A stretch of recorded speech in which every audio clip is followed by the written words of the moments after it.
Okay, what is up, everybody? Welcome back to the Stanley Parable Ultra Deluxe. Last time, we went on a crazy rampage in the basement, or rather parking garage of the building, and Stanley went insane. He was apparently dreaming, and then he fell on the ground and met this woman named Mariella, who had a similar job to Stanley. It was really creepy. If you haven't seen that, then you should go check it out. But yeah, I'm back into this. We're gonna check out other endings. All of his co-workers were gone. What could it mean? Stanley decided to go to the meeting room. Perhaps he had simply missed a memo.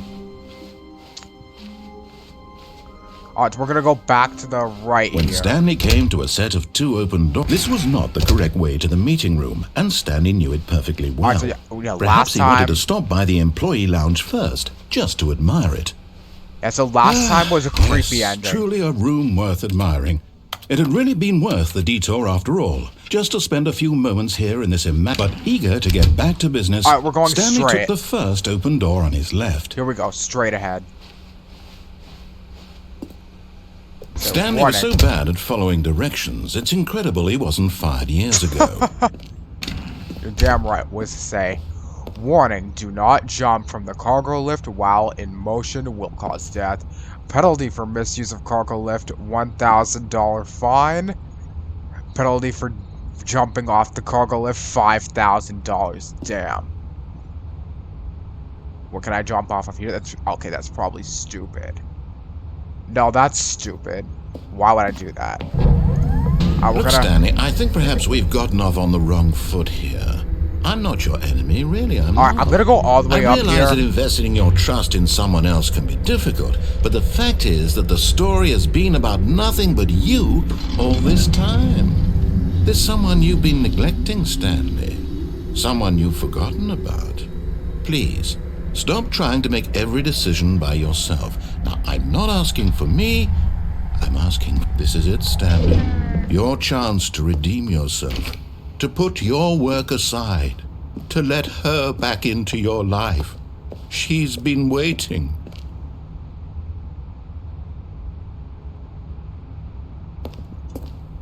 What is this?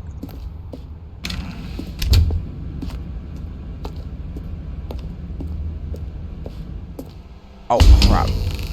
What the? That's her, Stanley. You need to be the one to...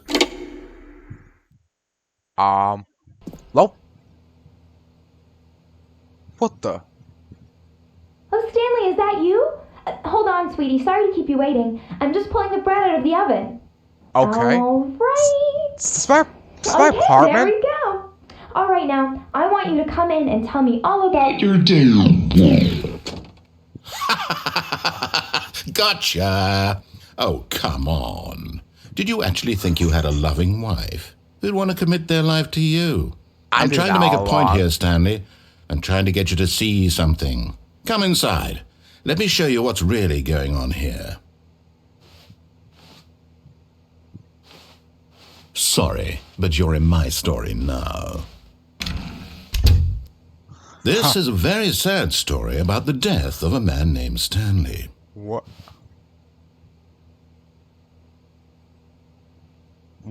Why?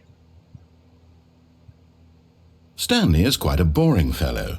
He has a job that demands nothing of him, and every button that he pushes is a reminder of the inconsequential nature of his existence. Look at him there, pushing buttons, doing exactly what he's told to do. Now he's pushing a button. Now he's eating lunch. Now he's going home. Now he's coming back to work. One might even feel sorry for him, except that he's chosen this life. But in his mind, in his mind he can go on fantastic adventures. From behind his desk, Stanley dreamed of wild expeditions into the unknown, fantastic discoveries of new lands. It was wonderful, and each day that he returned to work was a reminder that none of it would ever happen to him. And so he began to fantasize about his own job. First, he imagined that one day while at work, he stepped up from his desk to realize that all of his co-workers, his boss, everyone in the building had suddenly vanished off the face of the earth. The thought excited him terribly. So he went further. He imagined that he came to 2 open doors and that he could go through either. At last, choice. It barely even mattered what lay behind each door. The mere thought that his decisions would mean something was almost too wonderful to behold. As he wandered through this fantasy world, he began to fill it with many possible paths and destinations. Down one path lay an enormous round room with monitors and mind controls. And down another was a yellow line that weaved in many directions. And down another was a game with a baby. And he called it the Stanley Parable. It was such a wonderful fantasy, and so in his head he relived it again, and then again, and again, over and over, wishing beyond hope that it would never end, that he might always feel this free. Surely there's an answer down some new path, mustn't there be? Perhaps if he played just one more time. But there is no answer. How could there possibly be? In reality, all he's doing is pushing the same buttons he always has. Nothing has changed. Exactly. The longer he spends here, the more invested he gets, the more he forgets which life is the real one. And I'm trying to tell him this, that in this world he can never be anything but an observer, that as long as he remains here, he's slowly killing himself. But he won't listen to me. He won't stop. Here, watch this. Stanley, the next time the screen asks you to push a button, do not do it.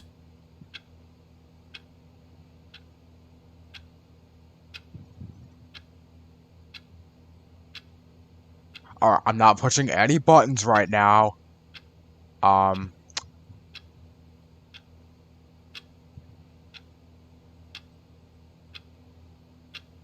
waiting.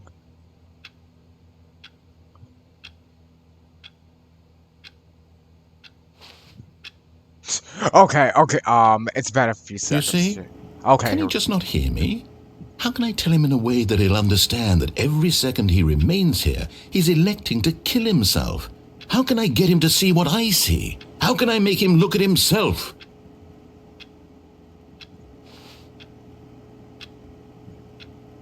I suppose I can't, not in the way I want him to. But I don't make the rules. I simply play to my intended purpose, the same as Stanley. We're not so different, I suppose. I'll try once more to convey all this to him. I'm compelled to. I must. Perhaps, well, maybe this time he'll see. Maybe this time. And I tried again, and Stanley pushed a button.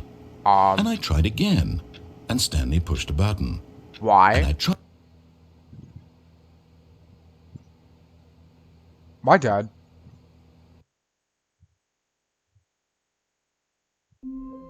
Oh, that was the death ending. That was the... Alright, well, I guess that was a bad ending. Well, that was a bad ending. I guess I'm going back to the area. All of his co-workers were gone. What could it mean? Stanley decided to go to the meeting room. Perhaps he had simply missed a memo. So that was a death ending. So I guess there were 2 death endings? Stanley came to a set of 2 open doors. This was not the correct way to the meeting room, and Stanley knew it perfectly well. Perhaps he wanted to stop by the employee lounge first, just to admire it. That was another kind of this weird room. ending. But eager to get back to business, Stanley took the first open door on his left. Alright, I'm jumping off that lift. Stanley was so bad at following directions, it's incredible he wasn't fired years ago. Alright, can I fall down there? I wonder, maybe if I land in that yellow box? Alright, I'm falling down here. But in his eagerness to prove that he is in control of the story and no one gets to tell him what to do, Stanley leapt from the platform and plunged to his death. Yep. Good job, Stanley. Everyone thinks you are very powerful. That was another death. Yep. Okay, I'm back to let here. her back into your life. She's been waiting. That's her, Stanley. You need to be the one to do this. Okay, I'm to reach unplugging the out phone to this her. time. Oh, no, you can't. Did you just unplug the phone? I Well, sure that wasn't did. supposed to be a choice. How did you do that? You actually Logic. chose incorrectly? I didn't even know that was possible. Let me double check. No, it's definitely here, clear as day. Stanley picks up the phone. He's taken to his apartment where he finds his wife, and the two pledge themselves to one another. Music Nope. comes in, fade to white, roll credits. Nope. Not picking up the phone is actually somehow an incorrect course of action. That certainly How is that didn't even happen. possible? None of these decisions were supposed to mean anything. Logic, I don't man. understand. How on earth are you making meaningful choices? What did you... Wait a second. Did I just see... No, that's not possible. I can't believe it. How had I not noticed it sooner? You're not Stanley. You're a real person. I can't believe I was so mistaken. This is why you've been That's able right. to make correct and incorrect choices. And to think I've been letting you run around in this game for so long. If you'd made any more wrong choices, you might have negated it entirely. It's as though you completely ignored even the most basic safety protocol for real-world decision-making. Or did you not grasp the severity of the situation? Well, I won't have that kind of risk on my watch. I'm going to stop the game for a moment so we can educate you properly on safe decision-making in the real world. Please observe this helpful instructional video. Choice. Damn. It's the best part of being a real person. But if used incorrectly, You're right. can also be the most dangerous. For example, in this scenario, a hypothetical real person named Rupert has a choice. He could invent a That's machine right. that eliminates food shortages across the world to make life better for all people. Or he could spend years of hard work forgetting how to read. Exactly. Which choice would you make? Remember that unlike here, the real world makes sense, and at no time should you make a choice that does not conform to rational logic. If you find yourself speaking with a person who does not make sense, in all likelihood, that person is not real. Allow the person to finish their thought, then provide an excuse why you cannot continue talking. Turn to a partner and practice saying, "My goodness, is it 4:30? I'm supposed to be having a back, sack, and crack." Practice. Excellent. Making choices on a regular basis is the best part to a healthy decision-making process. Most medical professionals recommend making at least 8 choices per day. Do you make more than 8? Less? And finally, I if you definitely begin to more. wonder if your choices are actually meaningful and whether you'll ever make a significant contribution to the world, just remember that in the vast infiniteness of space, your thoughts and problems are materially insignificant, and the feeling should subside. At this time, your instructor will guide you in an exercise to test and reinforce the material covered in this video. Welcome back. You may have noticed that this room has begun to deteriorate as a result of narrative contradiction. But not to worry. There. Now that you're properly informed on good decision-making, we're going to Danger revisit a choice you everywhere. made just a few minutes ago and see what the correct thing to do would have been. This way, please. Where am I?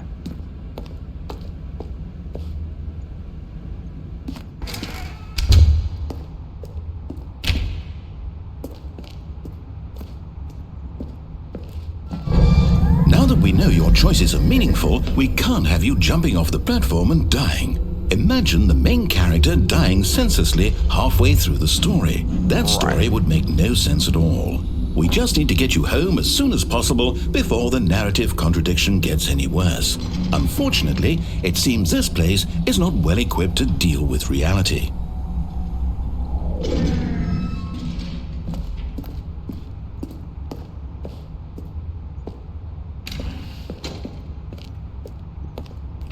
I'm going back now.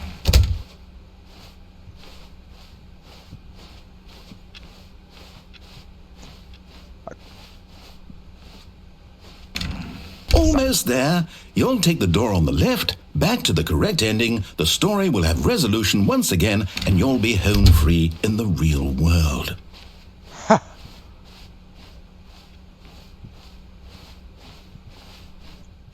Now remember, all you need to do is behave exactly as Stanley would. That means choosing responsibly and always putting the story first. Right. I'm quite sure you'll be up to the task. Just follow my lead and you'll be fine. All right. When Stanley came to a set of 2 open doors, he entered the door on his left. Should I trust him or not? Is he messing with me? Nah.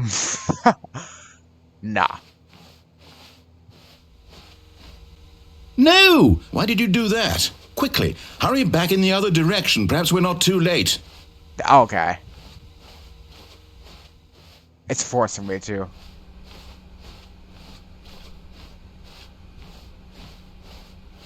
Oh, it's ruined.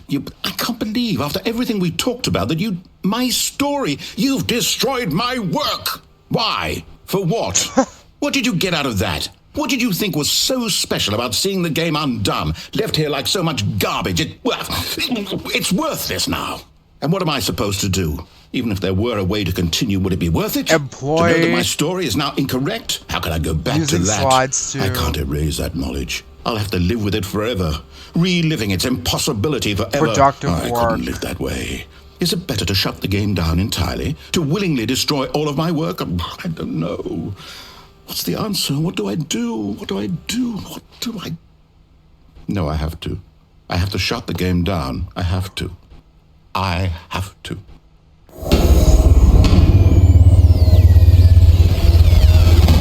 Okay.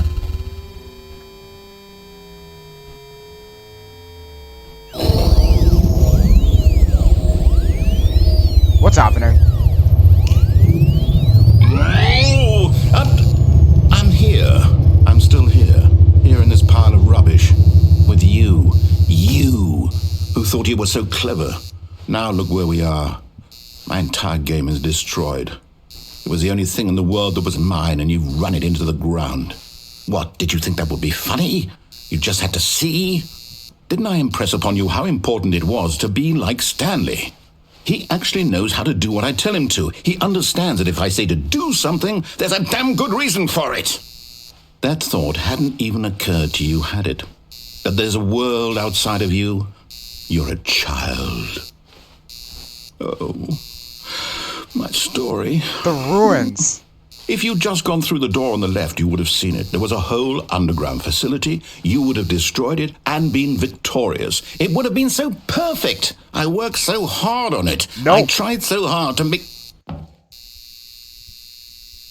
behave exactly as Stanley would.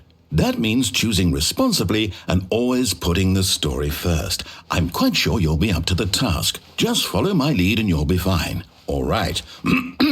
When Stanley came to a set of 2 open doors, he entered the door on his left. Okay, fine.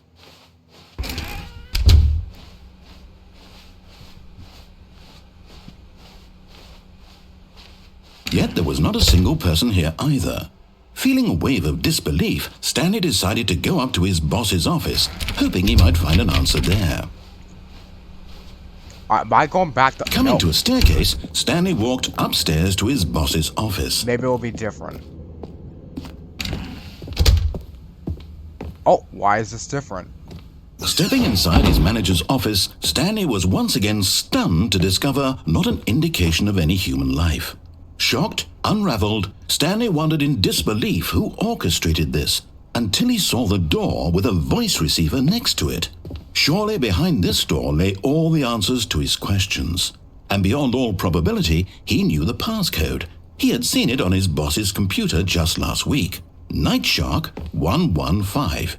Was this the code to open the door? Would it still work? There was only one way to find out. Stanley had been trained never to speak up, but now he would draw from within himself the courage to face the unknown. He drew a sharp breath and then spoke the code.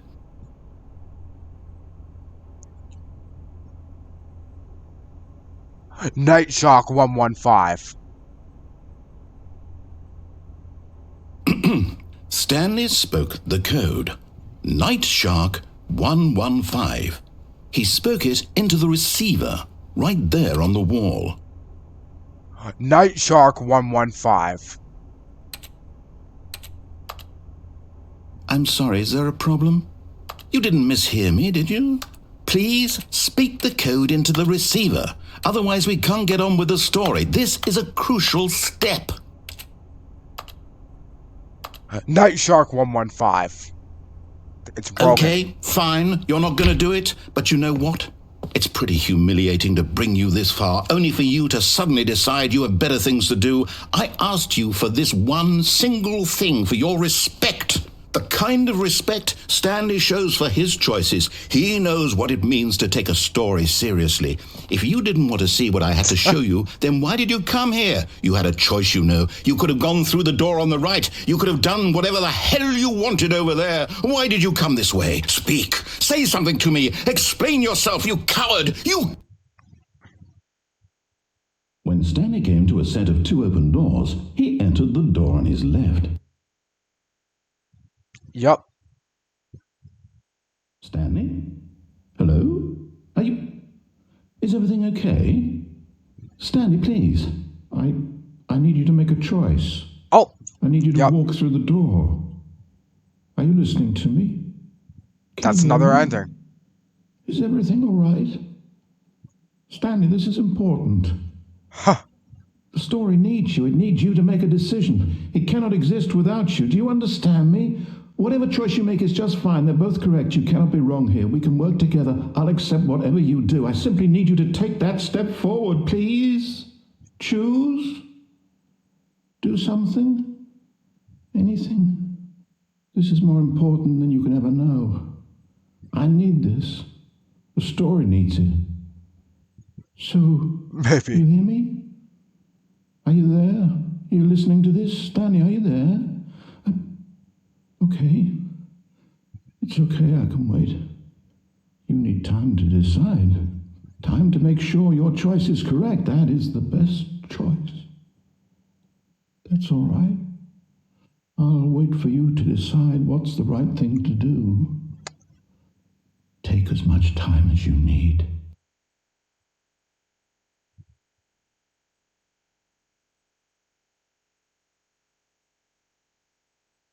Oh, yep, and that was another ending. Alright, well, I'm gonna leave it off right there. That was kind of crazy. It gave the new thing, the boss's office, and the new choice. Yeah, Stanley was kind of arrogant. But yeah, part 3, that was, I think, ending number 3 or 4. But that was number 4 ending. This is episode 3, 4 endings. We did 2 endings today. Yeah, I'm gonna leave it right there. I'll see y'all around. Have a good night.